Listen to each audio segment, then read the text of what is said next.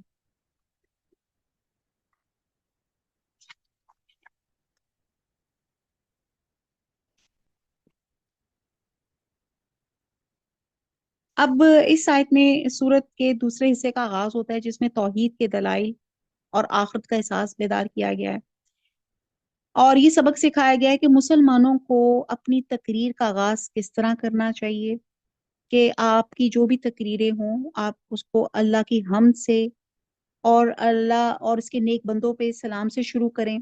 یہ ایک یہاں پہ اس سورت کے آخر میں جو ایک طریقہ سکھایا گیا ہے کہ اس طرح ہم نے جو ہے جب سے ہم بھی اپنا لیکچر شروع کرتے ہیں تو نحمد و نصلی علی رسولہ الکریم اس طرح بات شروع کرتے ہیں۔ تو اللہ تعالی ہم سب کو نیک باتیں کرنے کی اور نیک باتوں پر عمل کرنے کی اللہ تعالیٰ توفیق عطا فرمائے، آمین۔ یہ جی ہمارا پارہ نمبر 19 ختم ہوا۔ وما علینا الا البلاغ۔ سبحانک اللہم و بحمدک نشہد لا الہ الا انت نستغفرک و نتوب الیک۔ والسلام علیکم و رحمۃ اللہ وبرکاتہ۔